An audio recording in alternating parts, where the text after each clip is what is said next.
Hey everyone, today we're gonna meet Rhiannon at her farm, which is Devon Dig and Donate here in the English countryside. So we're gonna go through her garden today and see what she's doing, how she's doing it, why she's doing it, and the people that it's benefiting. And also, if you stick around, you'll be able to see how you have the opportunity to help out and do something like this in your own area. Okay, let's get into it. I'm Rhiannon. I am the founder of Devon Dig and Donate. This is our community garden where we grow fresh produce to donate to food banks to support people who are experiencing food poverty in our city and the local areas. So we have been on site here at Heathfield Farm for about 10 months, so not even a full year. We've created this space from scratch, from a bare field, and it is, as you can see, still a work in progress. But as we've been doing it, we've created a community within our kind of community garden. This is a volunteer-based project, so we rely on the support of volunteers and donors. So I've worked for over 15 years in education, and through that I've supported families who have been in need of food parcels and support when they're experiencing food poverty. And when I started growing my own food about 6 years ago, I felt like I could bring the two things together.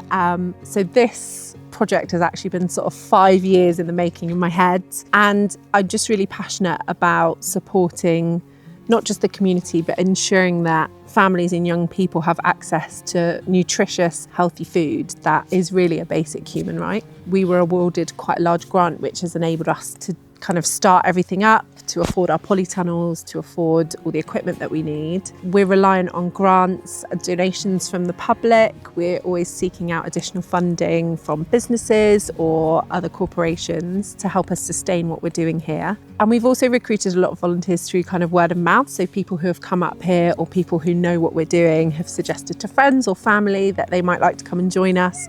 And so we're finding we're getting more and more families joining us now, which is really lovely. So we're having that whole kind of community vibe of having children up here as well, which creates a different dynamic, but also allows us to figure out and understand how we can develop this space to make sure that everyone's included. What keeps you coming back to keep it going?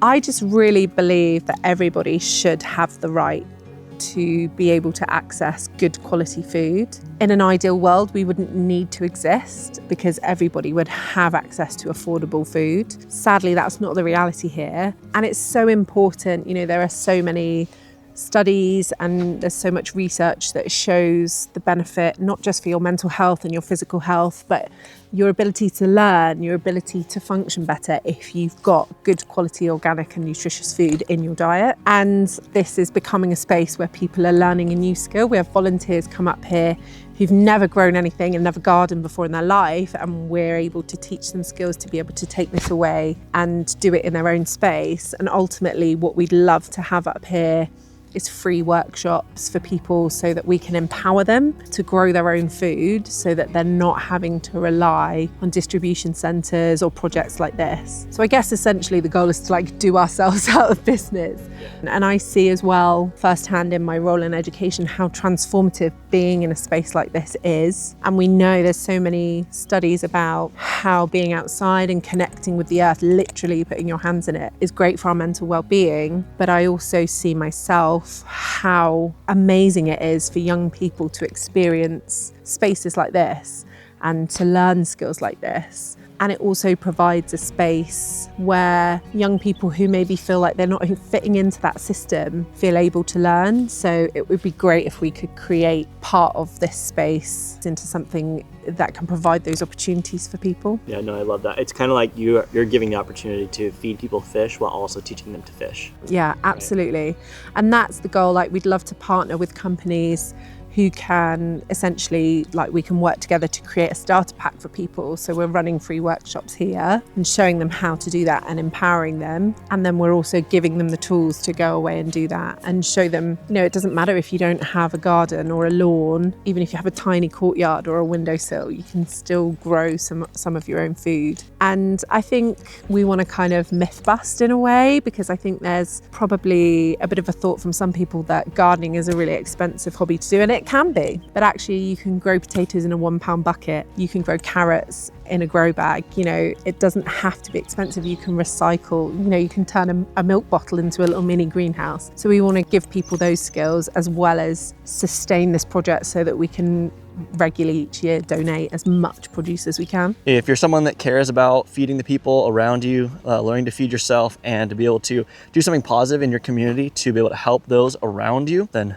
watch the end, see this whole video through. I promise there's a lot of value to what she's doing and ways in which you can replicate it. If you could kind of walk us through a little bit of maybe how you went through your process to accomplish this, and maybe like advice you'd give to other people who might be interested in doing this and kind of forwarding this mission in other places around the world. Yeah, of course. So the most important thing I think is to follow your gut and make sure that you choose a site that's going to work for you and your project. So I think there are several things I would say. Make sure the site that you're choosing is accessible for everyone. Have a little look around various organisations. So in England, there's the Land Workers Alliance, who offer a lot of advice on maybe how much you should be paying for a piece of land like this. There's also a part of that network where they will, if you approach them and say, we're looking for land that is 1/4 of an acre or an acre or 5 acres, they are often connected in with farmers or landowners who have spare areas of land that they want to let organisations like this use. So if there's any kind of networks like that where you live, connect with them, because they'll often have like a land registry list. That was really helpful as well. And also, don't be afraid to ask and approach companies. So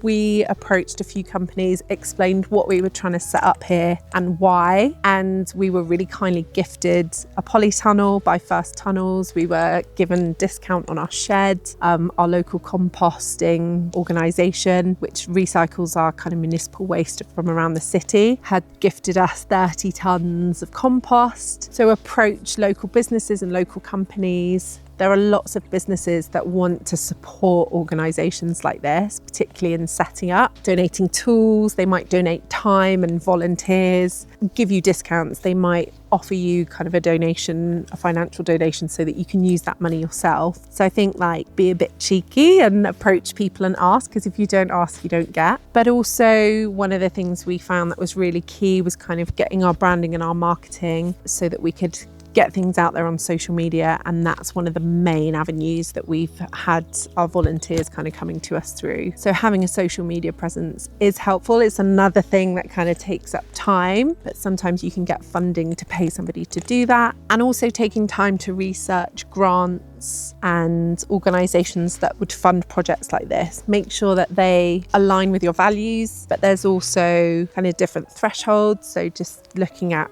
which grant thresholds you meet. It takes a lot of time, especially alongside a full-time job, but I have a team around me, so my volunteers don't just come and volunteer here on site. They help with funding applications, they help with admin, and just constantly communicate with the team around you and just say, oh, this is a bit too much for me at the moment, or I have no idea about PR. Is there anyone who has a strength in that area? And play to your volunteers' strengths. So I just want to respond to what you said, because it sounds like a little bit of it kind of falls on you initially. It's like you need to go and do some of the research and kind of start the ground preparing, find kind of the resources, the people that you can kind of pull together. But once you get to that point, if you're doing something good and you have a good intention behind your efforts, people band with you. Absolutely. To accomplish that. Yeah. So the other thing I would add to that as well is that, the thing that I found most helpful here is there are a lot of networks already set up of community organisations. It might not be the same kind of avenue that you're in, so it might not be gardening for us or